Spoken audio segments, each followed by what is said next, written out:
Assalamualaikum warahmatullahi wabarakatuh. Perkenalkan, nama saya Alia Zatilima dari kelas plus 9 nomor presensi 3. Di sini saya akan menjelaskan materi tentang bab 5, yaitu meneladani peran ulama penyebaran ajaran Islam di Indonesia. Wilayah Nusantara sangat luas. Posisi geografinya terletak di persampingan jalur perdagangan antara India, Cina, dan Arabia. Maka sulit untuk memastikan wilayah mana yang pertama kali menerima ajaran Islam. Oleh karena itu, ada beberapa teori-teori tentang masuknya agama Islam di Indonesia. Teori-teori tersebut yaitu yang pertama, teori Gujarat. Stock-Hurgronje berkeyakinan bahwa tidak mungkin Islam masuk ke Indonesia langsung berasal dari Arabia tanpa melalui tasawuf yang berkembang di Gujarat, India. Wilayah Kerajaan Samudra Pasai merupakan daerah pertama menerima ajaran agama Islam, yakni pada abad ke-13 Masehi. Yang kedua, teori Mekah. Menurutnya, Islam masuk ke Nusantara pada abad ke-7 Masehi.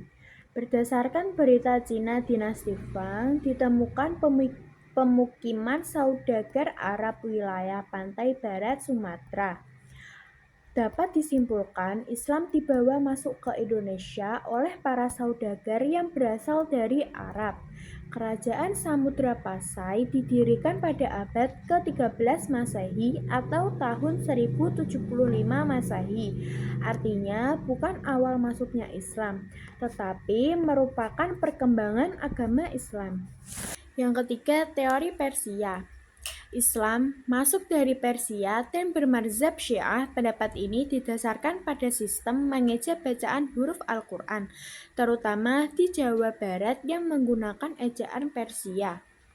Yang keempat, teori Cina. Menurut Slamet Muljana, Sultan Demak merupakan keturunan Cina. Lebih dari itu, menurutnya Wali Songo juga merupakan keturunan Cina.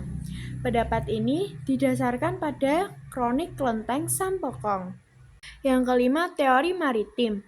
Walaupun Mekah dan Madinah terjadi perang selama kurun waktu 10 tahun antara 1 sampai 11 H atau 622 sampai 623 Masehi, namun tidak memutuskan jalur perdagangan laut yang sudah menjadi tradisi sudah lama. Jalur perdagangan tersebut adalah jalur antara Timur Tengah, India, dan Cina. Fase berikutnya adalah pembangunan agama Islam. Terjadi mulai pada abad ke-6 H sampai ke pelosok Indonesia. Selanjutnya, perkembangan kesultanan di Indonesia. Masa perkembangan agama Islam adalah kurun waktu pada saat umat Islam telah membangun kesultanan sebagai bentuk kekuasaan politik. Tumbuhnya kesultanan Islam di Indonesia tidak dapat dilepas dari sebab timbulnya politik di luar Indonesia. Untuk mengetahui perkembangan mazhab Syafi'i dianut mayoritas oleh masyarakat Indonesia, termasuk Kesultanan Samudra Pasai, dapat diketahui dari catatan Ibnu Batutah yang pernah berkunjung ke Kesultanan Samudra Pasai tahun 745 sampai 746 H atau 1345 Masehi. Dijelaskan bahwa di Gujarat berkembang mazhab Syiah, sedangkan Kesultanan Samudra Pasai adalah bermazhab Syafi'i. Ada juga tokoh penyebar ajaran Islam di Indonesia. Yang pertama, Sultan Malik Al-Soleh. Meora Silu atau Sultan Malik Al-Soleh merupakan pendiri dan raja pertama Samudra Pasai, berdiri pada tahun 1267 Masehi. Sultan Malik Al-Soleh merupakan tokoh penyebar Islam di Nusantara dan Asia Tenggara. Hal ini disebabkan oleh kuatnya pengaruh kekuasaan Samudra Pasai di bawah kepemimpinan Sultan Malik Al-Soleh. Dan menurut catatan Marco Polo, Sultan Malik Al-Soleh merupakan raja yang kaya raya dan kuat pengaruhnya. Selanjutnya yang kedua yaitu Sultan Ahmad. Beliau merupakan Sultan Samudra Pasai yang ketiga, bergelar Sultan Malik At-Thohir II. Selanjutnya yang ketiga yaitu Sultan Alauddin Riyad Shah. Beliau merupakan Sultan Aceh ketiga, terkenal sebagai peletak dasar-dasar kejayaan Kesultanan Aceh. Hubungan baik dengan Kesultanan Turki Utsmani dan kerajaan-kerajaan Islam lainnya menjadikan pemerintahannya semakin kuat. Sultan Alauddin Riyad Shah berperan dan berjasa dalam penyebaran Islam di wilayah Aceh. Beliau mendatangkan ulama-ulama dari Persia dan India untuk mengajarkan agama Islam di Kesultanan Aceh. Dan yang keempat yaitu ada Wali Songo. Wali Songo merupakan 9 wali atau sunan yang menjadi pelapor penyebaran Islam di Pulau Jawa. Mereka menggunakan berbagai saluran dakwah, di antaranya yaitu kebudayaan, kesenian, pendidikan, pernikahan, perdagangan, dan politik. Selain itu juga yaitu proses dakwah Islam melalui pesantren yang digagas oleh Wali Songo sangat efektif untuk menyebarkan Islam ke pelosok pedesaan. Yang kelima yaitu ada Sultan Alauddin. Sultan Alauddin nama aslinya adalah Imangarangi Deng Manrabia. Dinobatkan sebagai Raja Gowa pada usia 7 tahun. Beliau termasuk tokoh yang berjasa besar pada penyebaran Islam di Sulawesi Selatan. Beliau merupakan Raja Gowa pertama yang masuk Islam bersama Raja Tola. Selanjutnya yang keenam ada Datuk Tunggang Parangan. Datuk Tunggang Parangan atau Habib Hashim bin Musyayakh bin Abdullah bin Yahya merupakan seorang ulama Minangkabau yang berdakwah di Kutai Kartanegara. Kerajaan Kutai Kartanegara berubah nama menjadi Kesultanan Kutai Kartanegara. Agama Islam berkembang pesat pada saat ini, bahkan undang-undang negara berlandaskan pada ajaran Islam. Selanjutnya yang terakhir ada Sultan Zainal Abidin.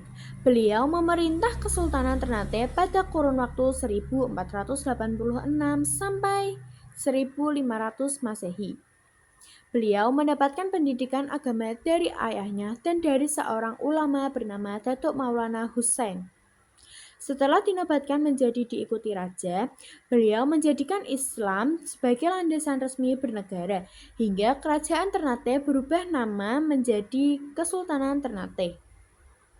Sultan Zainal Abidin berangkat ke Pulau Jawa pada tahun 1494 Masehi untuk memperdalam ilmu agama di pesantren Sunan Giri, Jawa Timur.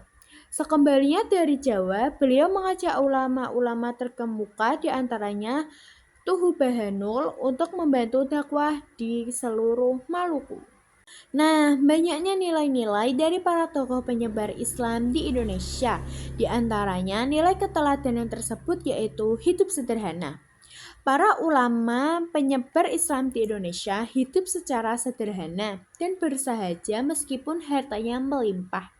Yang kedua yaitu gigih dalam berjuang.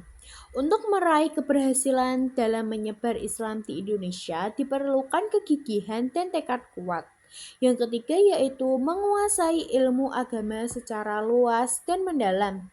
Yang keempat, produktif berkarya. Para ulama sangat produktif berkarya lewat ilmu pengetahuan dan amal soleh. Yang kelima yaitu sabar. Ujian dan cabang yang dialami oleh para ulama penyebar Islam di Indonesia berhasil dilalui dengan kesabaran. Yang keenam yaitu menghargai perbedaan. Yang ketujuh terakhir yaitu berdakwah secara damai.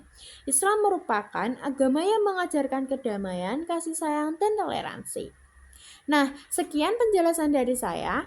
Mohon maaf jika ada kekurangan atau salah kata dalam pengucapan. Mohon maaf dan terima kasih. Wassalamualaikum warahmatullahi wabarakatuh.